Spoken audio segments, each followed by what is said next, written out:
Hi, welcome to Gramophone Music Studio YouTube channel.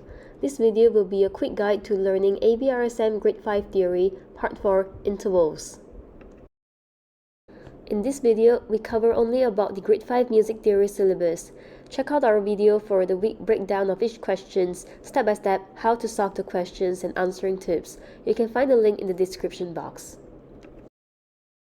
Also, refer to our other videos for the technical setup, troubleshooting, exam booking, and requesting refund if you didn't manage to complete the exam due to system issue. The links will be in the description box as well. We are making this series according to the exam questions format. The previous parts 1 rhythm, part 2 pitch, and part 3 keys and scales, you can find them in the description box. In this video, we'll only be talking about part 4 intervals. First of all, let's understand what is interval. Intervals refers to the distance between two notes. It is described by type and number. We always count from the lower note to the higher note, regardless of which note comes first. There are harmonic intervals and melodic intervals, although this doesn't change the way we work out the intervals. The harmonic intervals are played at the same time, and we have to think they look like a block which is vertical. Here is the example. And for melodic intervals, it is played at different time and is like a line horizontal, as you can see in this example. To count the interval, the first note is counted as 1 and we count how many notes are there in between. For the numbers, we don't consider the accidentals or the enharmonic equivalent. For example, the C to G, we just count how many notes are there in between. So it's C, D, E, F, G, the answer is a fifth.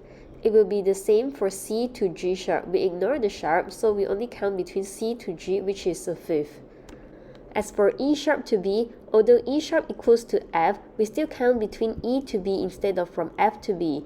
The answer is still a fifth. Now that we know about the number interval, why do we need the type? Because from C to G is a fifth, and from C to G sharp is also a fifth. But clearly, C to G sharp is one semitone larger. We need to define the intervals clearer by adding the type. And these are the type of intervals available. For second, third, sixth, and seventh, from major, one semitone larger will get augmented, and the semitone smaller from major will be minor, and another semitone smaller will be a diminished. And for fourth, fifth, and octave, the default is perfect, and one semitone larger will be augmented, and the semitone smaller from perfect will be diminished. In the major scale, all the intervals formed based on the tonic will be a major intervals for second, third, sixth, and seventh, and perfect intervals for fourth, fifth, and octave. This will be the default interval. Here I show you the example for the notes in C major. All the intervals are major or perfect. It is also possible to figure out the intervals by counting the number of semitones between the two notes. However, there are many downsides to it and not really recommended. It's very easy to make mistakes when it comes to the larger intervals, such as you might miss out the semitones. It also takes a longer time to count the semitones in between the larger intervals. It also doesn't take into account of the enharmonic equivalents, such as from C to G sharp is also 8 semitones. The answer should be augmented fifth instead of a minor 6. And that's why the better method is still, according to the major scale, we find the default interval and we see that is it a semitone bigger or smaller. I'll show you the detailed steps later in this video. And here's some quick tips. Refer to the circle of fifth to quickly find the key signatures of each key. You can also draw the piano keyboard on your draft paper to help you visualize if it's a semitone larger or smaller. Now I'll talk about second, third, sixth, and seventh intervals and all their types. In this example, I'll show you the sixth interval. The notes are C to A, and according to C major, which has no key signature, C to A will be a major 6 by default. By adding the accidentals, it increases or decreases the semitones. So when we change A to A sharp, it increases one semitone, which becomes an augmented 6. Whereas from A, we reduce a semitone into A flat, it becomes a minor 6. And we lower it one more to A double flat, it will turn into a diminished 6, which is one semitone smaller than a minor 6. The thought process will be the same for the other number intervals. And next, for the fourth, fifth, and octave, we only have perfect, augmented, and diminished interval. Now I'll show you the example for the fifth, which is C to G. And according to C major, which has no key signature, C to G will be a perfect fifth by default. By adding the accidentals, it will increase or decrease the semitone. From perfect, one semitone larger by changing G to G sharp will get augmented fifth. And by changing G to G flat, it's one semitone smaller and the interval becomes a diminished fifth. I must take note that there is no major or minor type for fourth, fifth, and octave. Next, hearing versus theory, which is written. Most diminished or augmented intervals cannot be differentiated by hearing due to enharmonic notes. This is an example. We'll take a look at the diminished sixth interval, which is C to A double flat. A double flat is enharmonic to G. The sounding is exactly the same as from C to G perfect fifth. Yet, in theory, we cannot claim that the interval is a perfect fifth as the notes are C to A double flat. The interval is a sixth. Hence, the interval will be diminished sixth. And in the next example, we see E sharp to B. E sharp is enharmonic to F. The sounding is the same as from F to B, a perfect fourth. Yet, in theory, we cannot claim that the interval is a perfect fourth as the notes are E sharp to B, which is a fifth. That's why the interval is a diminished fifth.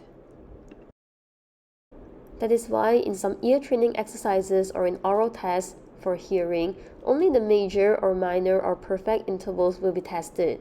Normally, only major or minor second, third, sixth, seventh, and perfect fourth, fifth octave, and also the tritone, which refers to augmented fourth or diminished fifth. Compound intervals refers to the intervals larger than an octave. There are two ways of naming them. First, by adding the word compound in front, such as compound major second, or stating the exact numbers, which is major 9. Keep in mind that the compound fourth, fifth, and octave will also be only perfect, augmented, and diminished, and no major and minor type. In the exam, you have to know both names. In the multiple choice, you might see both of these names. For a quick tip, when you see the 9 to 15 interval, minus 7 to get the corresponding number. So, for example, 9 minus 7, you get 2. So 9 refers to a compound second interval. Here is a step-by-step guide how to find out the correct interval. Step 1, we have to read the notes correctly with the accidentals and take note of the key signatures. So, the two notes here are A natural and C natural.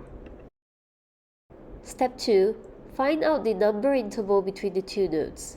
So A to C, the number interval will be a third. And step 3, based on the lower note, think about its major. This is irrelevant to the key signatures of the extract. The lowest note here is an A, so we'll think about A major. And step 4, find the related degree, which is the number in the major. It will be major or perfect interval by default. The third note in A major is a C sharp, which means A to C sharp is a major third by default.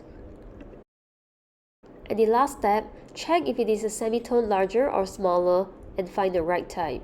So A to C is a semitone smaller than A to C sharp, hence the answer is a minor third. What if there is no major for the lowest note, for example, G sharp major? The solution is to use G major first, then check if it is a semitone higher or lower after adding the sharp. Now I'll show you an example of this. The steps are the same. For step 1, we read the notes correctly with the accidentals and take note of the key signatures. In here, we see that they are F sharp and C sharp, so the two notes are G sharp and C sharp. And next, find the number interval between the two notes. From G sharp to C sharp, the number interval is a fourth. And step 3, based on the lower note, think about its major. This is irrelevant to the key signatures of the extract, such as we see that there are F sharp and C sharp here, it belongs to D major, but it doesn't mean we're thinking about D major. The lowest note here is a G sharp. Since there is no G sharp major, we will think about G major first and its key signature. Step 4, Find the related degree or number in the major. It will be the major or perfect interval by default. The fourth note in G major is C, which means G to C is a perfect fourth by default.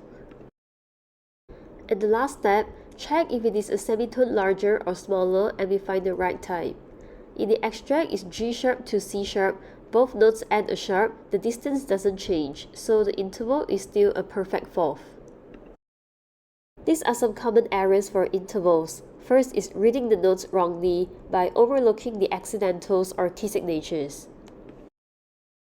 And next is thinking that there is major or minor interval for fourth, fifth, and octave.